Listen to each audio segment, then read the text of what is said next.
في دكتور، كل يعني احنا حاسدينك كلنا والله وكل اصحابك اكيد حاسدينك انك في وسطهم. احنا محتاجين طول الوقت دكاتره نفسيين يبقوا معانا، لانك طول الوقت لو عملتي ربط ما بين الواقع وما بين كل الحياه اللي احنا بنعيشها هتلاقيها محتاجه لدماغ تانية تشتغل معاكي. الرؤى والاحلام، البحث عن الطالع، التنبؤات، قرايه الفنجان، كل التفاصيل اللي احنا بنشوفها لماذا يلجأ اليها الانسان؟ لان الانسان بطبعه عنده فضول وعايز يعرف اللي يعني الغايب عنه، لان العقل البشري ناقص طول الوقت ولا يستطيع ادراك الاوجه كلها لاي موضوع، ولكن هو بيحاول بقى بالطرق دي ان انا ابقى مطمن وواثق في اللي انا بقوله عشان ابقى متاكد ان اللي بقوله صح وده ينطبق مع اللي هيحصل في المستقبل ومع وجهه نظري. فبيحاول على قد ما يقدر انه يعرف الغائب. النقطه هنا ان القلقانين بقى اكتر ناس يفكروا جدا في المستقبل، لانه زي ما حضرتك تفضلتي في الانترو وقلتي ان هم مش مشغولين بالحاضر، هم مشغولين بالمستقبل، وده للاسف بيضيع عليهم الاستمتاع باللحظه الحاليه، لان احنا بكره هيحصل ايه، بكره هيحصل ايه، بعد ما اخلص الامتحان هيحصل ايه، بعد ما اخلص اجازه الصيف واخلص الكليه هشتغل فين. مشغولين بالمستقبل. طب هو الفضول ده اختص بيه العرب بس؟ موجود في العالم كله. لا، الطبيعه او الثقافه العربيه هي اللي فيها التفاصيل دي، ومش دلوقتي بس الحقيقه يعني. ولسه هرجع لمولانا في الجزئيه دي، لانه مفيش سلطان من سلاطين الدنيا الا كان عنده شخص يفهم في الفلك ويقول له يوم حظك امتى، وان شاء الله اليوم اللي يصلح فيه انك تخلف فيه امتى، ويقول له السنه بتاعتك دي هتبقى سنه سعيده ولا لا. واحنا عندنا نماذج كتير. ليه الثقافه دي؟ ليه احنا بس؟ ليه احنا بس؟ هو مش احنا بس، لان احنا معانا الثقافه اليونانيه والاساطير اليونانيه واللي اتقال له هيتولد ولد كذا يعمل كذا فابتدى يقتل في الولاد اللي حواليه وهكذا. فدي النقطه الاساسيه، ان ده موجود في الثقافه كلها، لان الفضول صفه بشريه للبشر نفسه ما نقدرش نفصلها. ولكن بعض الغرب دلوقتي في الفتره يعني العصور المتقدمه ابتدى يشتغل اكتر على العلم والواقع، فابتدى ينفصل عن فكره الغيبيات، لانه عنده حقائق ملموسه بيقيس عليها، فبيقيس على ان ده 1 زائد 1 يساوي 2، فبناء عليه هو بيقيس الموضوع. ولكن يظل ان في دجالين في الدول الاوروبيه وفي الغرب موجودين وبكثره، والطقوس السحريه والطقوس يعني الماورائيه وما وراء الطبيعه مؤمنين بيها جدا وبيسيطروا وبيأدوها طبعا، والتطير وان احنا نقرا حظنا وكل الكلام ده موجود في العالم كله، لان دي صفه بشريه. بس الثقافه المصريه هي بقى او الثقافه العربيه بتلجئها عشان احنا الدين الاسلامي، فبنلجئها ونربطها باحاديث سواء حقيقيه او موضوعه عشان نختار حته تاكد على مدى مصداقيه الفكره اللي عندي ومدى انها صح وعندي حق. تمام يا مولانا.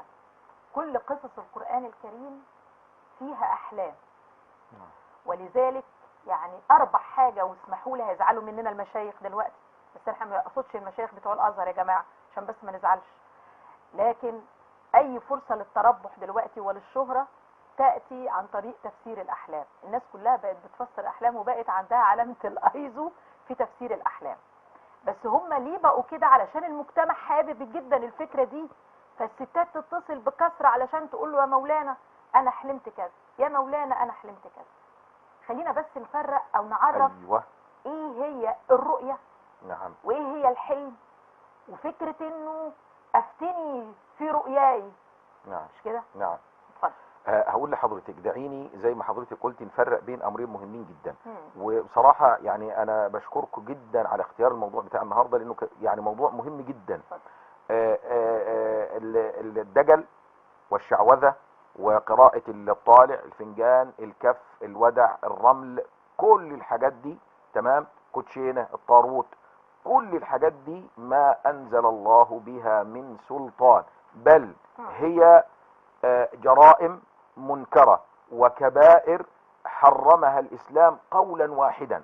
خلاص، وهنذكر الأدلة. لكن تفسير الأحلام مأخوذ من قصة سيدنا يوسف، وهو واحد من أنبياء الله عز وجل، والذي اختصه الله عز وجل بتفسير الحلم، واخد بال حضرتك، اللي رآه عزيز مصر. تمام، فعشان نفرق بين ده وبين ده، فالرؤيا كما في حديث النبي صلى الله عليه وسلم: الرؤيا يراها الرجل الصالح أو ترى له، والرؤيا من الله، والحلم من الشيطان. الحلم من الشيطان دائما وأبدا. الرؤيا تكون متعلقة بأمر خير، وعادة ما يراها الإنسان قبيل الفجر أو بعد الفجر، اللي هي الأوقات اللي هي يعني أوقات طيبة أو أوقات فيها يعني تجلي من الله عز وجل، لأن احنا عارفين الثلث الأخير من الليل يعني وقت تجلي الله سبحانه وتعالى على عباده. إن الله عز وجل إذا كان ثلث الليل الأخير ينزل سبحانه إلى السماء الدنيا نزولا يليق بجلاله وكماله وعظمته وهيبته. هل من مستغفر فأغفر له، هل من تائب فأتوب عليه، إلى أن يطلع الفجر. خلاص. لكن دائما وأبدا سيدنا النبي صلى الله عليه وسلم في حديثه وفي نصيحته: إذا رأى أحدكم ما يحب فليحدث به من يحب. يعني أنا شفت رؤية كويسة وحاجة خير أحكيها لإنسان أنا متوسم فيه الخير والصلاح. وإذا رأى ما يكره فليتفل على يساره ثلاثا ولا يعني يقصها على أحد فإنها لن تضره. لما أشوف حلم وحش اللي احنا بنسميه كابوس، تمام، أول ما أقوم على طول من فرشتي أبص على بعيني الشمال على إيدي الشمال وأتفل من غير ريق هكذا: بسم الله بسم الله بسم الله، واستعيذ بالله عز وجل من شرها فقط، وما احكيهاش لحد. واحد بيشوف نفسه. لكن نقول لو تكررت الأحلام المفزعة اللي هي زي التعابين والقطط السوداء والكلاب وبتاع، ربما يكون الإنسان به مس أو سحر برضو، ده لأمانة النقل والحديث يعني. خلاص. ده لو تكررت لكن رؤية كده أو حلم معدة خلاص ما فيش فيها ايه مشكلة. فعلينا أن نفرق بين الحلم وبين الرؤيا وبين الدجل والشعوذة. فلا مانع من أن يمتهن بعض الناس، ربما يكون ربنا سبحانه وتعالى قرأ في الكتب المعنية بهذا الأمر زي تفسير الأحلام لابن سيرين وما شابه، وربنا سبحانه وتعالى يعني اداله فتح من عنده في هذا المجال، بشرط أن يتقي الله عز وجل، وبشرط ألا يكون معه زي ما احنا بنقول خدمة من الجن فيعني تدخلنا بقى في الغيبيات وهيحصل زي ما يعني سياق. نعم دكتور، يعني اكتر الحاجات اللي بيحصل عليها بحث على جوجل هتلاقي مثلا تفسير الاحلام عند ابن سيرين وغيرها طبعا من الكتب اللي بتتكلم على تفسير الاحلام. المجال اللي حضرتك بتعملي فيه مجال مهم جدا، لانه بيخاطب اغوار النفس البشريه بقى وبيشوفها. الاول يعني مين اكثر عرضه، اذا لو انا هسميه مرض او هاجس، الرجاله ولا الستات في البحث عن التنبؤ بالمستقبل؟ القلقانين رجاله وستات، بس السيدات طبعا لان قلقهم اكتر، ولان الاكتئاب اكتر انتشارا في السيدات، فهنلاقيها هي اللي بيجي لها كوابيس اكتر وبتحلم باحلام مفزعه اكتر، وتصحى من النوم بتعيط لانها حلمت ان والدها بيتوفى او والدتها بتتوفى. أيوة. ويتكرر احلام تانيب الضمير، ده جزء من ان ضميرها بيأنبها، فهي نتيجه الاكتئاب واحساسها بالتقصير فبتحلم بكوابيس، فهتفضل طول الوقت تحلم بكوابيس لغايه ما تتعالج من الاكتئاب. المشكله هنا بقى ان هي بتحلم يوميا تقريبا او كل اسبوع بصوره والدها وهو بيتوفى، ويصادف ان بعد سنه والدها توفى فعلا، فيبقى النقطه ده انا حلمت بيه انه مات وهو مات. تمام.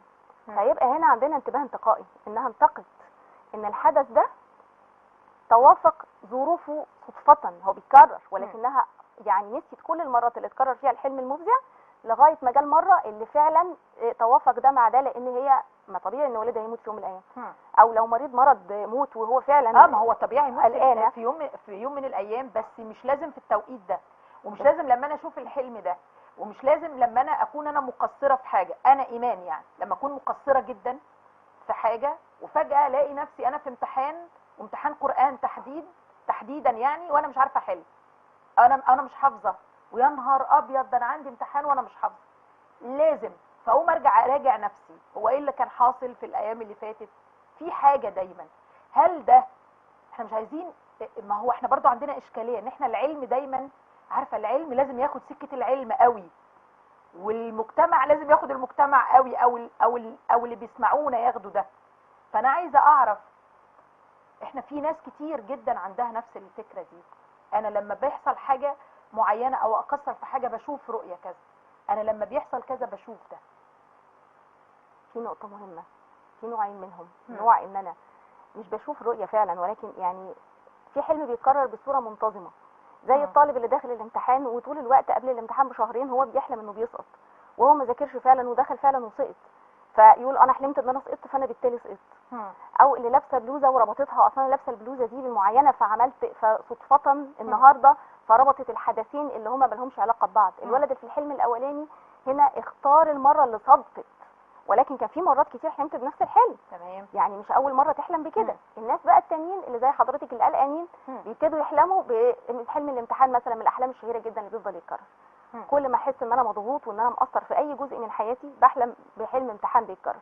في ناس في الماس، في ناس في حسب، يعني مش كل الناس بتحفظ قران ولا مهتميه بيه. فكل واحد مش يعني ده اكيد على الشخص ده حسب مش هيحلم بانه بيسقط في القران، ولكن بيحلم بحلم ليه علاقه باهتماماته هو وانه مش عارف يأدي فيه، او انه نازل وما لبسش هدومه وتفاجئ في الشارع انه ماشي من غير الهدوم مثلا. ايا كان الحلم بتاع القلق والتوتر اللي بيريفير او بيرجع للقلق والتوتر اللي الشخص ده بيعيشه دلوقتي. طيب احنا ناخد اسماء. يا اسماء مساء الخير. الو يا اسماء. اسماء مش معانا، يبدو ان هي كانت معانا من فتره واحنا ما عرفناش. مولانا لو رب العزه سبحانه وتعالى اللي معاه كتالوج البني ادمين اللي هو خالقهم يعني، نعم، ويعلم تفكير كل انسان، ويعلم انه والقران كده هو الديوان اللي جمع لنا كل التفاصيل او الدستور المقدس اللي احنا بنسير عليه احنا كمسلمين، وايضا الكتاب المقدس بالنسبه للمسيحيين واليهود ايضا. والحقيقه انه الثلاثه دول يتصادف انه عندهم نفس الفكر بتاعنا، نفس فكر الرؤيه، نفس فكر الاحلام، نفس فكر انه ربنا سبحانه وتعالى اختص ناس بعينها لمعرفه او تعليق الاحداث او تفسيرها وتوضيحها. وعايزه اسال ليه طول الوقت في فتره الخلفاء، ومش هقول الخلفاء الراشدين لكن ما بعد ذلك الملوك والسلاطين في العالم الاسلامي، كان يوجد دائما ابدا هناك شيخ مختص بفكره، مش عايزه اقول الطالع ولكن الفلك. شوفي حضرتك، هو يعني طبعا ليس تعقيبا على كلام الدكتوره لكن تأييدا لكلامها.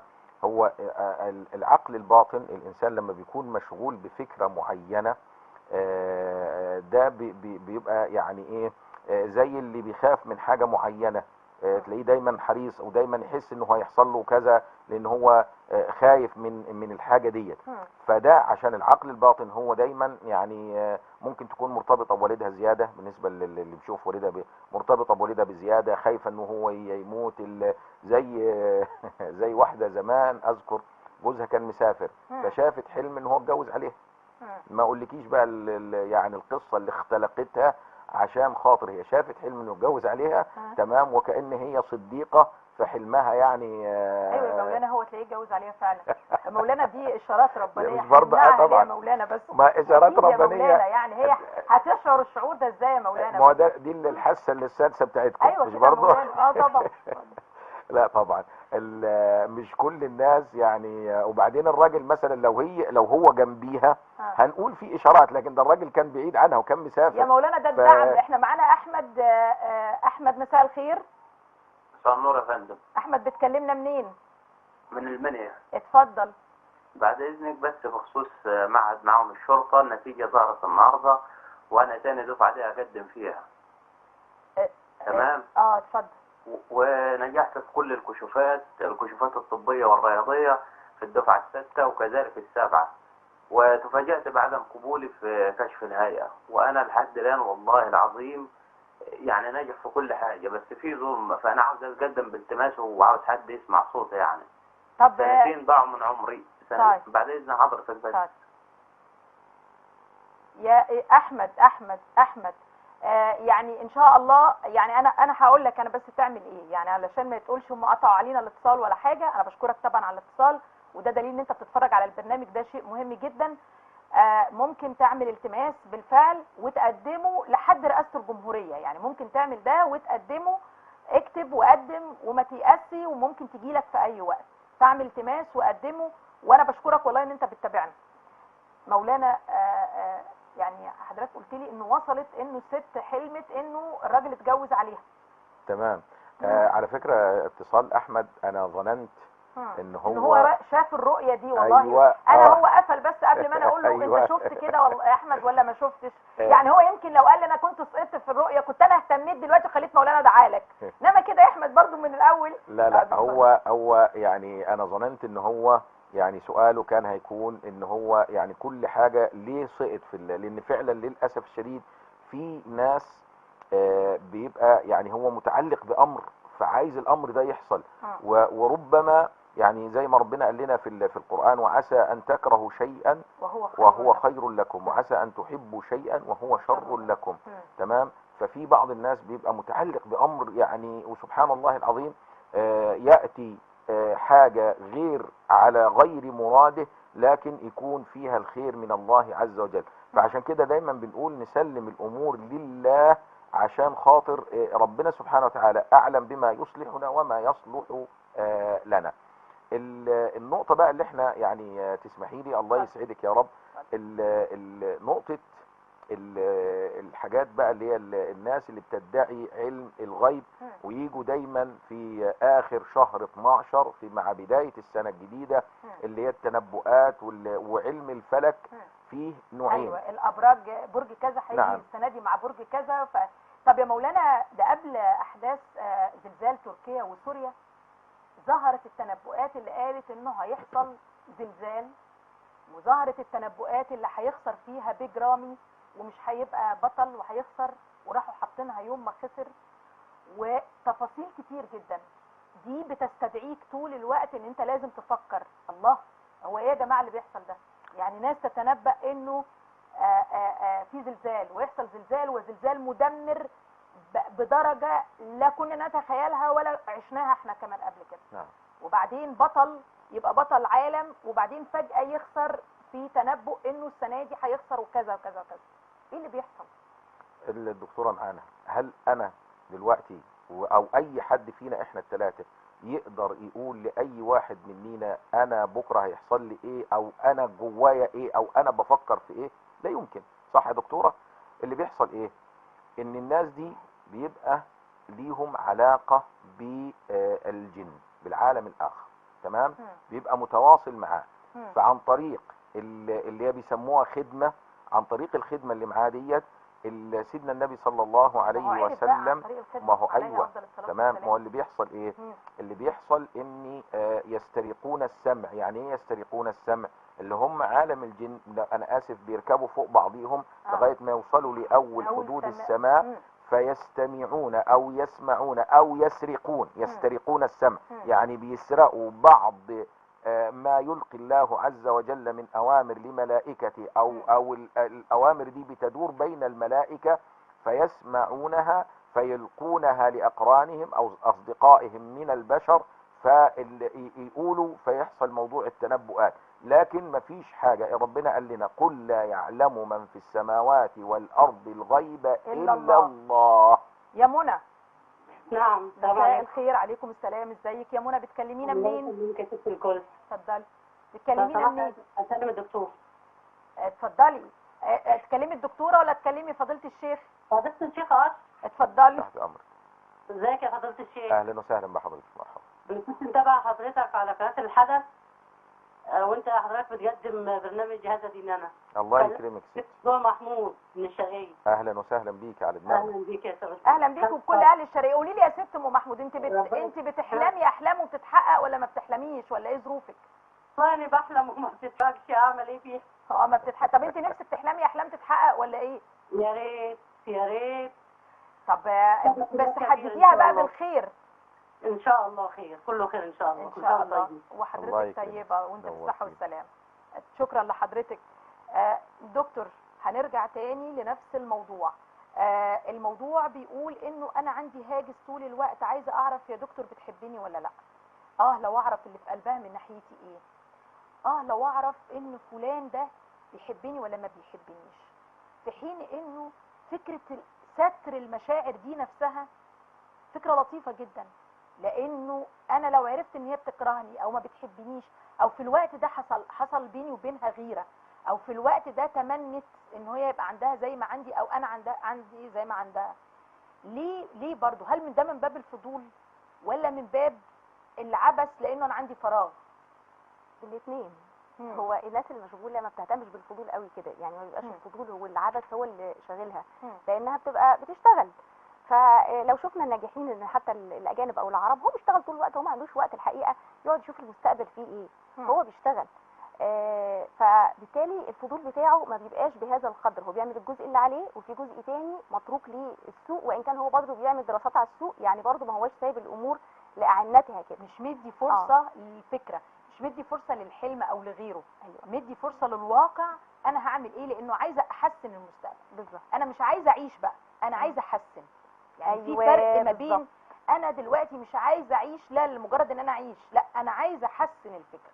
يعني هو تجاوز المرحله دي. واحنا النقطه بتاعت ان انا اعرف الاخر بيضمر لي ايه او يعني بيحبني فعلا ولا لا، بتتعمل بجزء بسيط، ان احنا جزء كبير من كلامنا هو يعني 15% ده الكلام المنطوق، لكن 85% دي النون فيربال كوميونيكيشن او التواصل الغير لفظي، قعدتي وطريقه كلامي ونظره عيني. فبيبقى فلانه بتقول لها انا بحبك، لكن هي من جواها حاسه انها مش مستريحه لها وهي مش بتحبني، وتبتدي تفتح الطالع عشان تشوفها بتحبني ولا لا. طب ما هو الشعور القلق اللي حصل لك ده لان النون فيربال او التواصل الغير لفظي بتاع فلانه معاكي كان بيوصل لك انها كدابه وان الكلام ده مش حقيقي. او فلتات اللسان مثلا، انها تناديلك باسم حد تاني او تناديلك بهزار، مثلا الهزار ده عنيف جدا فتهزر بشتيمه او تهزر بعيب في وشك او ايا كان، لان هي في عنف جواها ناحيتك فانت لقطتيه، حتى لو انت مش متعلمه كفايه او دارسه علم النفس كفايه، ولكن جواكي حاسه كده زي ما بنقول حاسه سادسه، فجواكي حته حست عكس الفطره الانسانيه ان في جزء مش مظبوط في اللي حصل. احمد، هناخده احمد ونكمل مع حضرتك تاني. احمد مساء الخير. عادل مساء الخير يا عادل. الو. ايوه مساء النور على البرنامج الجميل والضيوف الجميله دي. اهلا بيك واهلا. انا في حاجه صح حصلت معايا من الحاجات دي. كان في واحد يعني قريب امي ليه بتاع 20 30 سنه قاعد في البيت، ما قريب امي كنت داخل الامتحان وقال لي هيحصل اول بكره اخش الامتحان القران وهيجي اول سوره البقره وايه الكرسي وخواتيم سوره البقره. مين الناس دي؟ انت بتكلمنا منين يا عادل؟ من اسيوط. من اسيوط. والراجل ده موجود؟ الراجل ده موجود وتنبأ بحاجات كثيرة الناس معينة حصلت وقال له خش انت مش بتصلي بالحاجات دي، خش وربنا هيسهل وهجيب امتياز في القرآن. وتلاقيت الاربع خمس اسئلة هي بالنص. وقال لك الخمس اسئلة والخمس اسئلة جم في الامتحان؟ وراجل امي لا يعرف يقرا ولا يكتب ولا اي حاجة يعني. قال مش حابب مش بصلي بخواتيم سورة البقرة وآية الكرسي والحاجات دي، خلاص خش وربنا هيسهل وما تقلقش من اي حاجة. بس هل الجن يقدر يعرف في الكنترول الحاجات دي الاسئلة يقدر يجيب الحاجات دي ولا لا؟ ده جن يا عادل. احنا هنسال فضيله الشيخ، بس ده جن. ايوه هيوصل هل الكنترول من طبعا. الصالحين؟ هو ناس يقول من الصالحين وناس يقول ان هو كذا، بس مش عارف. طب انا هسالك انت بقى شخصيا، انت من النوع اللي بتحلم يعني بيبقى عندك احلام طول الوقت واحلامك بتتحقق ولا ما بتتحققش؟ بتتحقق بعد مثلا لو صحيت مثلا مع العصر والمغرب، ممكن لو شخص قابلته تلاقيه تاني، لو حد هفكر فيه اقابله ممكن اقابله بعديها بربع ساعه وثلث ساعه. فلان هيجي دلوقتي ممكن تحصل حاجات، لو فلان في مكان بعيد ممكن اعرف انه هو يعمل كذا. خواطر يعني تيجي. عايز تساله اي حاجه يا مولانا؟ لا شكرا. طيب بشكرك شكرا جزيلا على المتابعه. دكتور اهو نموذج اهو، يعني نموذج. عارفه حضرتك البنات اللي عايزه تتجوز بتروح فين؟ وبتروح للشيوخ، مش هقول بقى بتروح للشيوخ، بتروح ل اولياء الله الصالحين اللي بقوا كمان مخصصين لجلب الحبيب. في شيوخ ما شاء الله دلوقتي، او مش عارفه هم الاناث منهم اسمهم ايه، الشيخه فلانه بس مش عارفه جمعها يبقى ايه، لجلب الحبيب، والشيخه فلانه لتوسيع الرزق. باين هو بالنسبه للامتحان هو كده اتحط اوريدي، فهو ده مش غيب، هو غيب بالنسبه لك انت، لكنه موجود في مكان تاني، في حد تاني عارف الامتحان، اللي حط الامتحان عارفه وطبعه، واللي واقف على التصوير عارف الامتحان. فالامتحان معروف لمجموعه من الناس، ولكنه مش غيب، هو غيب بالنسبه لك انت في مكانك الحالي. دي نقطه. فده مش في المستقبل، ده حاليا. ده هو انت بكره بقى عرفته لان انت ده موجود اوريدي. النقطه الثانيه اللي هي بتتجوز دي وبتروح لشيخه، هو لو مقدر ليها تتجوز فلان هتتجوزه حتى لو الشيخه موجوده او لا، ولو مش مقدر ليها تتجوزه فهي مش هتتجوزه حتى لو راحت ل 50 شيخه وجربوا. في ناس عامله تجارب يعني احنا بنستسهل الفكره، وهي كده كانت بتاعتنا، وهو في الاخر قدر ربنا، ما هي اقدار ربنا. فاحنا بنحاول نعمل ايه؟ هل الشيخه هتستطيع انها تجيب لي واحد انا مش مكتوب لي ان انا اتجوزه اصلا؟ هل تستطيع الشيخ انها تتدخل في قدرة الله وانها تغير إرادة الله وتغير المكتوب؟ لا تستطيع طبعا، لان في الاول والاخر هي اقدار ربنا. فهي النقطة هنا بقى ان احنا بنحاول نتعلق باسباب، وهي علشان نحاول نبقى عملنا اللي علينا. فحس ان انا عملت اللي عليا ورحت للشيخه، والشيخه حاولت، وبعدين الشيخه قالت لي لا ده مربوط على واحده ثانيه، شيخه ثانيه رابطه لواحده ثانيه، ايوه فالواد مش جاي، فخلاص الموضوع اتحل. او الشخص اللي عنده مشاكل مثلا فيتقال له اصل انت في واحد يعني هو التواصل بينه وبين مراته سيء للغايه، والعلاقه سيئه لان هم مش فاهمين بعض ولا بيتكلموا ولا بينهم اي حاجه، وكل واحد دماغه بتصور له افكار سيئه عن الاخر وقصد الاخر، ولكن نقول احنا معمول لنا عمل بخراب البيت، مش صحيح. ان احنا اللي مسؤولين عن خراب بيتنا، لان احنا الاثنين ما حاولناش نبذل مجهود مع بعض نفهم بعض. معانا دكتورة ابتسام الوالي.